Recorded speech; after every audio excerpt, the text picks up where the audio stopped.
Hello दोस्तों, कैसे हैं आप सभी। आपका स्वागत है the spice life in a demonic cult chapter 1 के एपिसोड 2 में। तो एपिसोड 1 में हमें बताया गया था कि जेंग सीओ वाइस कैप्टन पर आरोप लगाता है कि वह एक जासूस है और उसे कल्ट लीडर्स द्वारा वाइस कैप्टन को पनिश करने के लिए भेजा गया है। जब जेंग सीओ कल्ट लीडर्स द्वारा भेजे गए संदेश को पढ़ रहा होता है तो वाइस कैप्टन उस संदेश को अपनी तलवार से फाड़ देता है। तो आगे हमें कहानी में देखने को मिलता है वाइस कैप्टन उस संदेश को फाड़ने के बाद भागने की कोशिश करता है।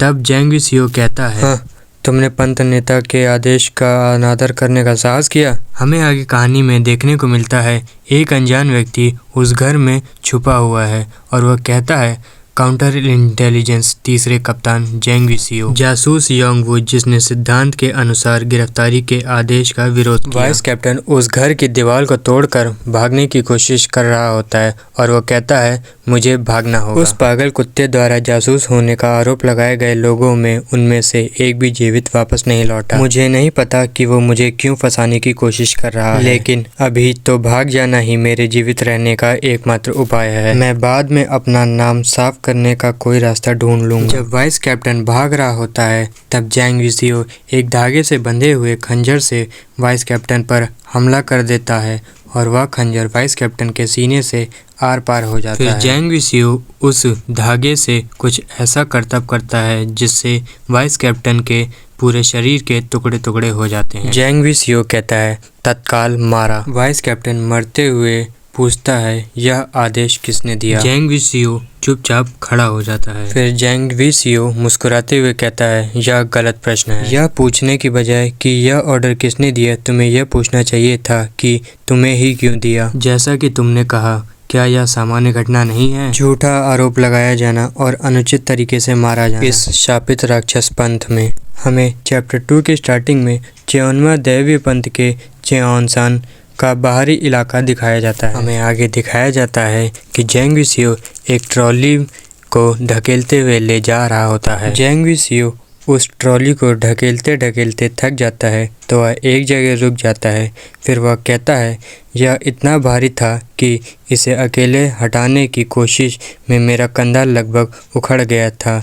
इस तरह के कठिन श्रम से अधिक कठिन कोई श्रम नहीं। जेंग सीओ उस ट्रॉली से चादर हटाता है और हंसते हुए कहता है, योंग वू, तुम सुअर हो। मुझे इसकी उम्मीद थी, लेकिन तुमने सचमुच बहुत ज़्यादा खा लिया है। जेंग सीओ वाइस कैप्टन को याद करते हुए कहता है, अलविदा सुअर योंग वू, तुम राक्षसी पंथ के एक बढ़िया सदस्य थे, लेकिन यही कारण है कि मैंने तुम्हें मार डाला। जेंग सीओ मुस्कुराते हुए कहता है, तो इस पैसे को मैं अपने मुआवजे के रूप में अच्छे काम में लगाऊंगा। फिर वह चादर को ढक देता है और कहता है, अब मैं बाद में सफाई का ध्यान रखूंगा। फिर जेंग सीओ अपनी आंख को तिरछी करते हुए कहता है, अभी के लिए, और वह एक दरवाज़ा को खोलता है। जेंग सीओ को अंदर एक बालों का गुच्छा मिलता है और वह कहता है, दरवाजे के दरार में बालों का एक गुच्छा फंसा हुआ, अशांति का कोई संकेत नहीं। खाने की मेज की स्थिति, फर्श पर बिछे कालीन, यहाँ तक कि खिड़की के पास के मकड़ी के जाले भी,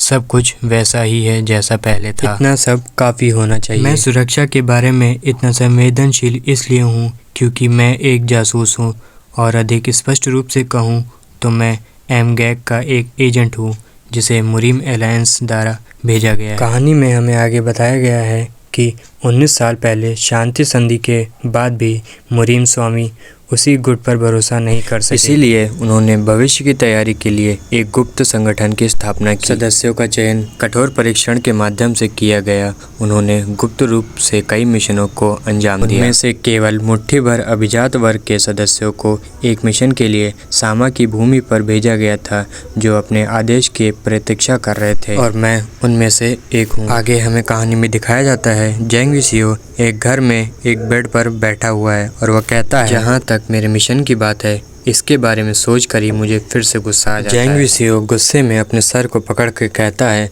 आखिर मुझे अभी तक अपना मिशन क्यों नहीं मिला। फिर वह कहता है, खैर, पैसा कमाना और बहुत सारे अधीनस्थ रखना अच्छी बात है, लेकिन फिर भी चाहे जो भी हो, एक भी आपूर्ति के बिना 14 वर्ष तक इस तरह रहना बेहुदा है। कम से कम कुछ विद्याएं सीखने की वजह से मैं अपना काम चला पा रहा हूँ। जेंग सीओ जब यह सब बातें कर ही रहा होता है, तब उसकी नज़र अपने घर में छुपे एक नकाब पहने व्यक्ति पर जाती है तो और वह कहता है, वह आदमी क्या बकवास है। फिर जैंग विसियो अचानक से उस आदमी पर अपने धागे से बंधे हुए खंजर से हमला कर देता है, पर वह आदमी अचानक से गायब हो जाता है। जैंग विसियो कहता है, वह गायब हो गया, मुझे उसकी हरकतें कैसे नहीं पता चली। फिर वह आदमी अचानक से जैंग विसियो के पीछे आ जाता है। फिर उन दोनों में लड़ाई शुरू हो जाती है। लड़ते हुए जैंग विसियो कहता है, यह कोई साधारण आदमी नहीं है, अगर मैंने अपनी सतर्कता कम कर दी तो यह मुझे मार देगा। उन दोनों में जोरदार लड़ाई जारी रहती है। नकाबपोश आदमी कहता है, क्या यह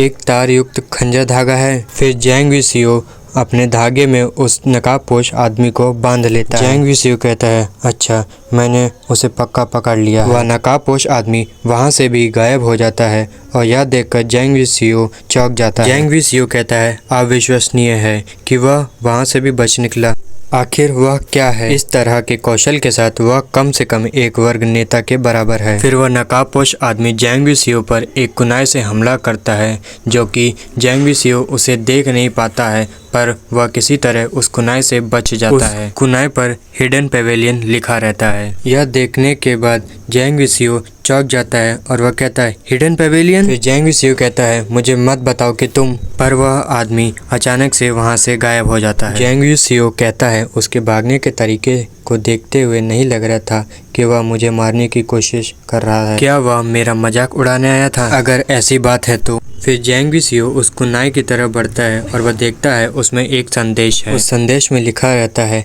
एमगैक एजेंट 103 को आदेश। उस संदेश में आगे लिखा रहता है कि राक्षसी पंथ के 7वां राजकुमार उसे। यह पढ़ने के बाद जैंग विसियो कहता है, युवा पंथ नेता। फिर जैंग विसियो एक जगह बैठ जाता है और कहता है, मैं सोच रहा था कि आखिर किस महान मिशन के लिए उन्होंने मुझे 14 साल तक छुपा कर रखा था, और अचानक ऐसा हुआ कि वे चाहते हैं कि मैं उसे युवा पंथ का नेता बना दूं। वह 7वां राजकुमार माओ, वह कमीना। फिर जैंग विसियो गुस्से में उठकर कहता है, वह एक बदकिस्मत बदमाश है, यहाँ तक कि पंथ नेता को भी त्याग दिया गया। यह कैसी बकवास है, तुम पागल हो। तो आज का एपिसोड बस यहीं तक, आगे की कहानी अगले एपिसोड में। ऐसी और कहानी जानने के लिए हमारे चैनल को सब्सक्राइब करें और वीडियोस को लाइक करें और शेयर करें। Thank you.